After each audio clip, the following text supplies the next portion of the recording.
Hello मेरे प्यारे दोस्तों, कैसे हैं? आशा करता हूँ कि आप लोग बहुत अच्छे होंगे। हम सूर्या सर, आप लोग क्रैश कोर्स की फुल तैयारी के लिए आपके साथ हैं।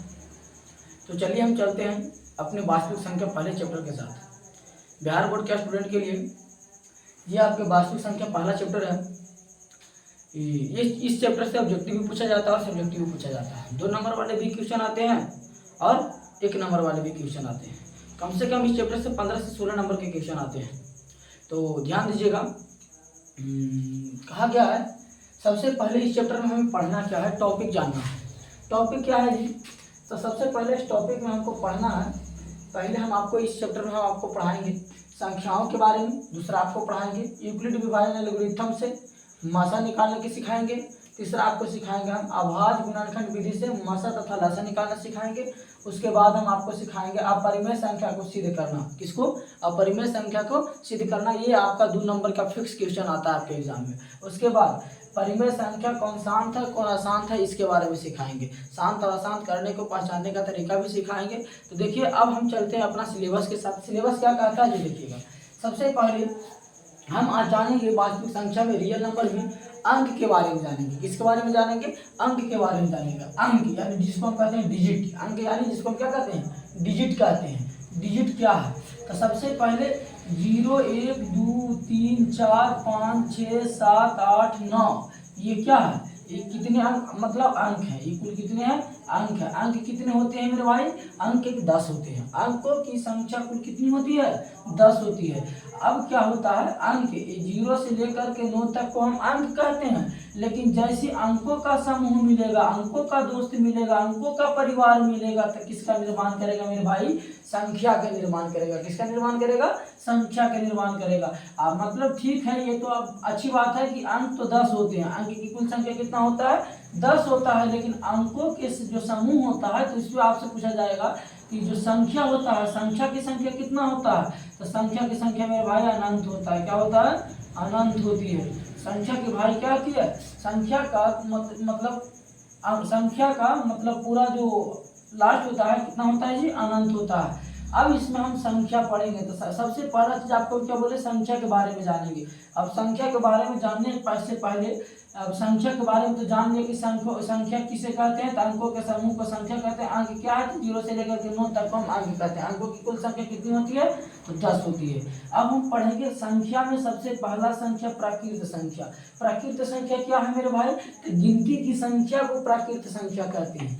जितने भी नंबर को हम गिनना शुरू करते हैं, घर से सामान लाने के लिए भी कुछ भेजते हैं तो 1 2 3 4 5 करके सामान वस्तु को गिनते हैं कितना सामान लिए हैं। उसी प्रकार से हम प्राकृतिक संख्या को भी कहते हैं कि गिनती की संख्या को प्राकृतिक संख्या कहते हैं।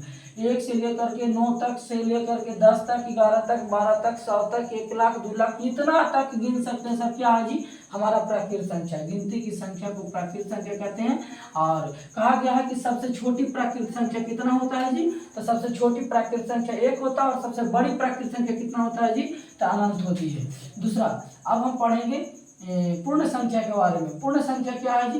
तो जब प्राकृत संख्या के परिवार में, यानी प्राकृत संख्या के परिवार में, ये इसका प्राकृत संख्या है मेरे भाई, और इसके परिवार में अगर जो हम यहाँ तक देखिए ये पूरा क्या है? ये पूरा यहाँ आपका प्राकृत संख्या है। और इसके परिवार में हम जब किसको शामिल कर देते हैं? शून्य को शामिल कर देते हैं। यानी प्राकृत संख्या में शून्य को शामिल कर देने से किसका रूप ले लेता है जी? तो आपका पूर्ण संख्या का रूप ले लेता है। यानी प्राकृत संख्या में शून्य को शामिल करने पर वह पूर्ण संख्या का निर्माण करती है। सबसे छोटी पूर्ण संख्या कौन होता है मेरे भाई? 0 होता है। और सबसे बड़ी पूर्ण संख्या कौन होता है जी? अनंत होता है। ठीक ना? अब हम पढ़ेंगे प्राकृत पूर्णांक संख्या के बारे में। 2 पॉइंट हो गया, ये हो गया, ये हो गया। अब हम किसके बारे में जान रहे हैं? पूर्णांक संख्या के बारे में जान रहे हैं। पूर्णांक संख्या क्या है? तो पूर्ण संख्या में, पूर्ण संख्या के परिवार में, मान लीजिए कि ये आपका पूर्ण संख्या का परिवार है। इस पूर्ण संख्या के परिवार में हम क्या किए हैं? ऋणात्मक प्राकृत को शामिल कर लिए हैं। किसको शामिल कर लिए हैं? पूर्ण संख्या के परिवार में ऋणात्मक प्राकृत संख्या को ऋणात्मक प्राकृत संख्या को शामिल कर लेने से किसका निर्माण करता है जी? तो पूर्णांक संख्या का निर्माण करता है। जैसे में यहाँ से अनंत तक, निगेटिव क्या है? अनंत तक है। ये निगेटिव अनंत तक है। तो सोच लीजिए कि यहाँ से लेकर के माइनस वाला है, यहाँ प्लस वाला है, यहाँ से आपका पूर्ण संख्या है। यहाँ से आपका ऋणात्मक प्राकृत संख्या है, तो इस मतलब पूर्ण संख्या में मतलब पूर्ण संख्या के परिवार में ऋणात्मक संख्या को क्या किया जाए, शामिल कर लिया जाए, तो किसका निर्माण करता है जी, प्राकृत संख्या का निर्माण करता है। अच्छा, एक चीज और, सबसे छोटी प्राकृत संख्या सबसे छोटी पूर्णांक संख्या, तो सबसे छोटी पूर्णांक संख्या माइनस में अनंत होगा, क्या होगा जी, माइनस में अनंत होगा। और सबसे बड़ी पूर्णांक संख्या तो प्लस में अनंत होगा। हाँ, सबसे बड़ी पूर्णांक संख्या प्लस में अनंत होगा। अब आपसे पूछा जाएगा कि नोट में चीज दिया है, क्या दिया है कि इसमें सभी ऋणात्मक, धनात्मक और शून्य भी रहती है, किसमें, पूर्णांक में, यानी सभी के मिश्रण है, ऋणात्मक के भी, धनात्मक के भी, शून्य के भी, क्या है, रखे वाला आखिरी के पूर्णांक संख्या। अब देखा, इसमें सभी ऋणात्मक, धनात्मक और शून्य भी रहती है, यानी किसमें, पूर्णांक संख्या में। आपसे पूछा जाएगा सबसे छोटी पूर्णांक संख्या सर, तो सबसे छोटी पूर्णांक संख्या माइनस में इन्फिनिटी रखीन, और सबसे बड़ी पूर्णांक संख्या क्या रखीन, तो प्लस में इन्फिनिटी रखीन। यहाँ तक कोई दिक्कत हो लो। अब आगे देखा, अब क्या बोला है, एक चीज आप लिखे नोट में, नोट वाला पॉइंट ध्यान दीजिएगा। क्या बोला है कि सभी प्राकृत क्या हो सकते हैं, सभी प्राकृत पूर्णांक होती हैं, सभी प्राकृत क्या होते हैं जी, पूर्णांक होते हैं। सभी पूर्ण क्या होते हैं जी, पूर्णांक होते हैं। सभी प्राकृत पूर्णांक होते हैं और सभी पूर्ण भी क्या होते हैं, पूर्णांक होते हैं। आपसे पूछा जाएगा ऑब्जेक्टिव में कि सभी प्राकृत पूर्णांक होते हैं, हाँ नहीं, इनमें से कोई नहीं, नन, तो क्या होगा, आप मान लीजिएगा सभी पूर्णांक मतलब सभी प्राकृत पूर्णांक होते हैं, सभी पूर्ण पूर्णांक होते हैं, कोई दिक्कत। अब आगे चलते हैं। अब आपसे पूर्णांक अभी पढ़े, तो पूर्णांक में आपसे हम पूछते हैं कि -5 बड़ा है या -2 बड़ा है, कौन बड़ा है, तो जो सबसे छोटा रहेगा मेरे भाई वो सबसे बड़ा रहेगा। माइनस में जो सबसे छोटा है वो सबसे बड़ा है, और प्लस में जो सबसे बड़ा है वो सबसे बड़ा है। तो यानी ये माइनस में है, काहे बड़ा है जी, काहे कि हमरा ही 2 रुपया हम केरो से कर्जा ले ली, तू 5 रुपया केरो से कर्जा ले लो, तो सस्ता हमरा देवे पड़ता है कि तोरा, जल्दी हम या चुका देंगे कि आप चुकाइएगा, वो हमसे ज़्यादा बोझ आप न ले ले हैं जी, इसलिए 2 बड़ा है और 5 छोटा है। अब आगे देखते हैं। अब अगला पॉइंट है क्या जी, सम संख्या। सम संख्या किसे कहते हैं, तो 2 से विभाज्य, जो संख्या 2 से विभाज्य होवेगा यानी 2 से पूरा पूरा कटेगा, वो क्यों छूथिन, सम संख्या कहलाती। जो 2 से पूरा कट जाएगा उसे हम सम संख्या कहेंगे। जैसे में 2, 4, 6, 8, 10 कह सकते हैं ना कि जिसके इकाई अंक में, इकाई अंक मतलब मेरे भाई, जैसे में हम कोई संख्या लिख दिए इकाई स्थान पे, इसको बोलते इकाई, इसको दहाई, इसको सैकड़ा, हजार, 10,000, लाख, 10 लाख, इसको इकाई। तो इकाई स्थान का अंक जो होगा, जिसको इकाई स्थान पे यानी शुरू में 0 रहेगा, 2 रहेगा, 4 रहेगा, 6 रहेगा, 8 रहेगा, ये अंक में से कोई एगो जा पर रहथिन सर, तो कौची होती, सम संख्या कह लेथिन।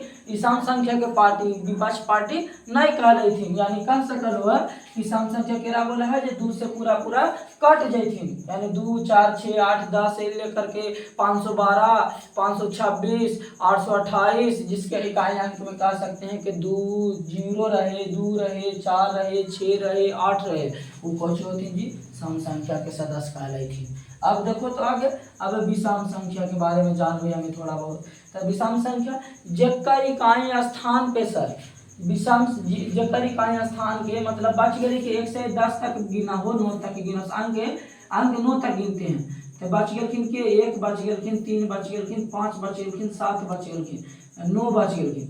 जेकर इकाई स्थान पे सर ई 5 रहथिन वो विषम संख्या कहलाथिन। जेकर इकाई स्थान पर, जैसे इकाई स्थान पे 2 हलखिन, अब जेकर इकाई स्थान पे या तो 1 रहथिन, या तो 3 रहथिन, या तो 5, या तो 7, या तो 9, वो कौची कहलाथिन, विषम संख्या कहलाएंगे। यानी जो 2 साफ कह सकते हैं, जो 2 से नहीं काटेगा उसको हम विषम संख्या कहेंगे। कि अब देखा तो भाज्य संख्या।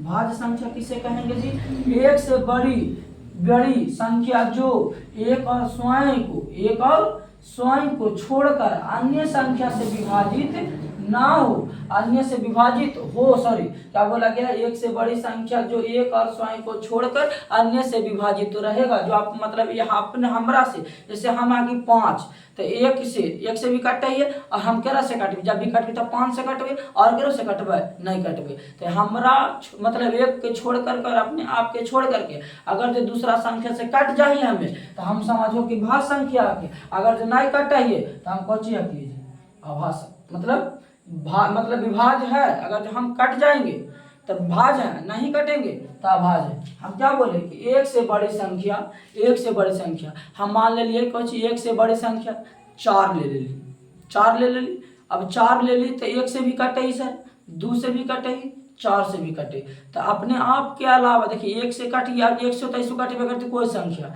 और जितना हम हाकिए उतना से तो कटबे करबे, लेकिन अगर जेकर अलावा कोई संख्या से कटे ही है तो हम आपके भाज, नहीं कटे तो भाज। जैसे हम अभी की बोले ली, अगर जो हमें 5 के जगह अभी हम ले ली 12, तो 12 देखो तो एक से भी कटता है, 2 से भी कटता है, 3 से भी कटता है, 4 से भी कटता है, 6 से भी कटता है, खुद अपने आप से 12 से भी कटता है। तो कौची हो गई, भाज की आवाज तो हो गई भाज। हाँ, आवाज केकरा बोलबे सर, जैसे हम ले ली कौची 11 एक से कटता है और केरो से कटता है, और 11 खुदे अपने 11 से कटता है। तो मान ले ली कि हम 11 हकिए और एक से तो हम कटबे करबे, 11 से भी कट गए और एक अलावा कोई संख्या से नहीं हम कटाइए तो हम हकिए भाज संख्या। अगर जो कट जीती है तो कौची हो जीती है भाज संख्या, तो भाज संख्या। तब यहाँ देखिए तो सबसे छोटी भाज संख्या बउआ 4, सबसे छोटी भाज संख्या 4। अब अभाज संख्या वही चीज जो अभी बता रही है कि एक से बड़ी वे संख्याएं जो एक और स्वयं को छोड़कर किसी अन्य संख्या से विभाज्य ना हो। मतलब 11 हम एग्जाम्पल 11 वाला ले ली ना सर, जैसे 11 ले लिया, 13 ले ली, हम 1 से कटा या 13 से कटा और कोई संख्या केरो से 13 केरो से कटा, 1 के और 13 के अलावा वो अपने या तो 1 से कट रहे है ना तो 13 अपने आप से कट रहे और एक अलावा केरो से नहीं कट रहे। जब नहीं कटता है तो अभाज का लेते है, कट जीते है तो भाज का लेते, कोई दिक्कत। अब देखो यहाँ पर कुछ लिखा लिया है सर, सबसे छोटी भाज संख्या, सॉरी सबसे छोटी अभाज संख्या, तो सबसे छोटी अभाज संख्या 2, सबसे छोटी अभाज संख्या 2 अंकों की सबसे छोटी अभाज संख्या जी, तो 2 अंकों की सबसे छोटी अभाज संख्या 11 होगा कि, और 2 अंकों की सबसे बड़ी अभाज संख्या जी तो 97 होगा कि। और 1 से 50 तक में कई गो अभाज संख्या होते हैं जी। आपसे कोई ऑब्जेक्टिव इस वन ऑब्जेक्टिव क्वेश्चन पूछता है आपके एग्जाम में, लेकिन ध्यान दीजिएगा इस वन पर तो कम लेकिन यहाँ पर ज्यादा की कर ले। 1 से 50 तक में कई गो अभाज संख्या होता है 15 गो, और 1 से 100 तक में कई गो होता है अभाज संख्या तब 25 गो। अब हमारा विश्वास है कि तोहरा सबके पूरा नियमन से समझ में अलो। अब हम की बोले हैं कि 1 से 100 तक में कई गो अभाज संख्या 25 गो। अब आपका इसके बाद आपका परिमेय संख्या है, अब परिमेय संख्या है तो कल के क्लास में अगले वीडियो में डाल देंगे, अगले नेक्स्ट वीडियो में परिमेय संख्या उसके बाद यूक्लिड विभाजन एल्गोरिथम से मासा भी निकाल लेगी तोरा सिखेबो ओकर बाद। तो हम आशा कर होती कि हमारे वीडियो अच्छा लगल हो तो जल्दी सबके शेयर कर दिया, और मतलब जितना ज़्यादा शेयर करिए, मतलब अपन पढ़े वाला दोस्त के सबके ना है, ठीक है। एक बार आप लोग स्क्रीनशॉट ले लीजिए इसका।